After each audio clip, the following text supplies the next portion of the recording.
Hi, welcome to Solo Playing Tips. So I call this one traveling distractions.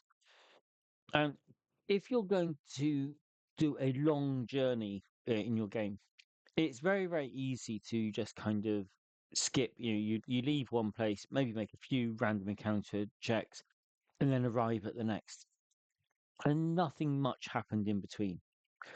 But what you could do is when you're planning a journey, if it isn't over a already defined map, if you're creating the world as you go, just drop cool locations, and it can literally be three or four, words like a burned out hull, a shell of an abbey, or um, a tumbled down mine shaft.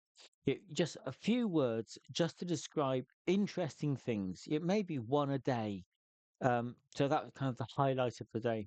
And you can just drop them onto the map and you have to do no more preparation than that. And it kind of just adds a little bit of color. And once you know that there's an abbey behind you by a day, if you have a junction or milestones, it may actually point back to the junction. You can start to weave it into the fabric of the region you're playing in.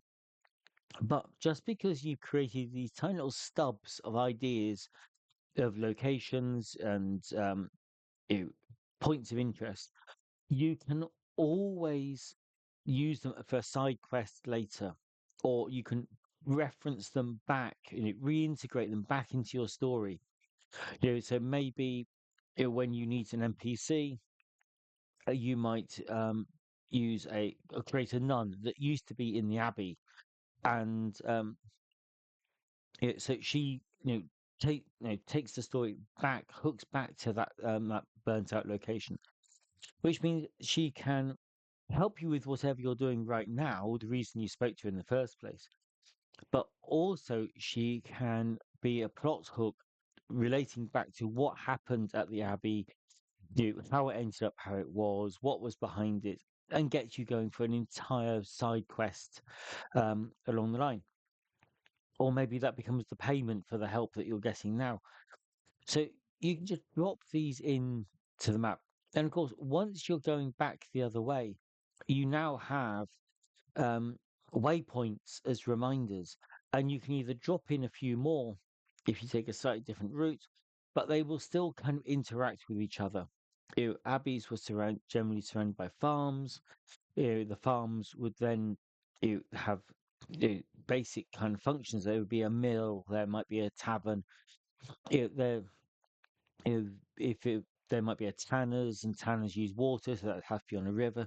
So as you're generating your landscape, one thing will inform the next, which will inform the next, and you can help build up the whole landscape, all from just a few words of as a kind of marker for the day. Okay, so that's it. That's the idea. Um, hope it's useful, and thank you for watching.